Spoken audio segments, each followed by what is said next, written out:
Okay, this will be a short video just to review a little bit more information about right triangle trigonometry.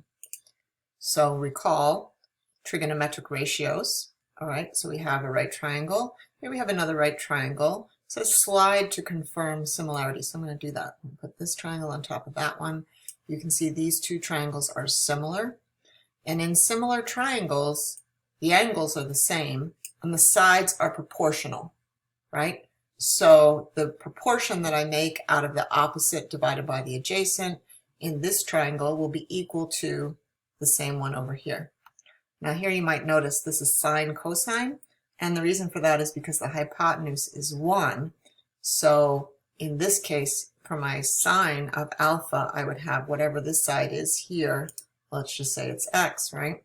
And over hypotenuse, x over 1 would be x. So this is the sine of alpha. Similarly, cosine, let's call this y, of alpha would be y over 1, which is just y. So that would be the cosine. Oh.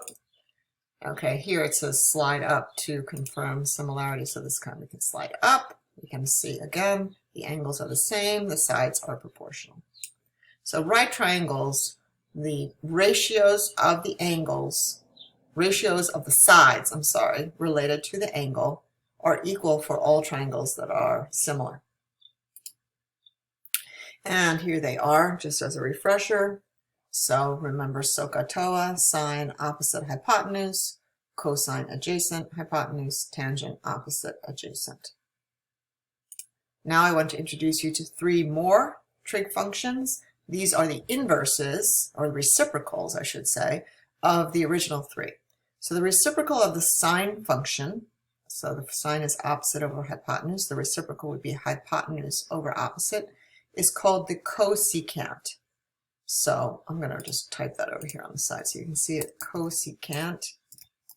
Okay, and the reciprocal of the cosine function is called the secant, and the reciprocal of the tangent function is called the cotangent.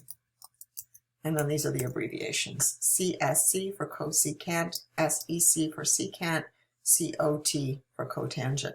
If you look at these words, you may be able to help yourself remember this by, first of all, the inverse of the sine, or the reciprocal of the sine, starts with S. The reciprocal starts with a C. The reciprocal of the cosine starts with an S. So S goes with C and C goes with S. We never have C and C and S. And then tangent is like its own thing. So tangent, cotangent. Okay, also the word secant is contained in cosecant. The word cosine, the word sine is part of cosine, but the cos don't go together. So sine goes with cosecant and cosine goes with secant. And then tangent goes with cotangent. So now we have 6 trig functions, and those 6 functions represent all possible ratios of the 3 sides of the triangle. Okay, now one other thing that we can do here is, once we know the sides of a triangle, and it's a right triangle, we can find the angles. We can find the measure of the angles using our trig functions. So the sine -1, if you look on your calculator, over top of the sine function, there's in blue sine -1. That's the inverse of the sine function. All right, so that's what that means. So sine -1 of something, what that means is the angle whose sine is something. Similarly, cosine to the -1 and tangent -1.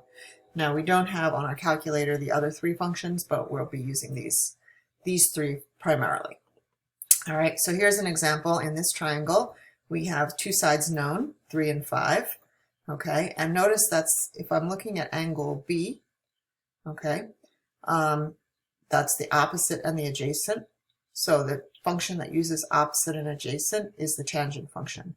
So the tangent -1 of 3 over 5 means the angle whose tangent is, whoops, that should say 3 over 5. What did I do? 3 divided by 5. So on the calculator, you're going to do second key, then the tangent key, then 3 divided by 5, which if you want can change to 0.6, but you don't need to. And if you put that in your calculator, it comes out to be about 31 degrees. Not exactly. Most of these trig functions are not exact. So approximately 31 degrees. So the measure of angle B is about 31. That means the measure of angle A is 90 minus 31, or about 59. We can use the Pythagorean theorem.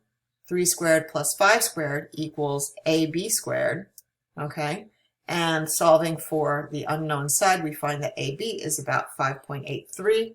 So now we know all three sides, we know all three angles, we can use that to find all 6 trig functions. This is called solving the triangle. I think that's it. Yep, that's as far as I'm going to go here. Okay, so that's the end of this lesson.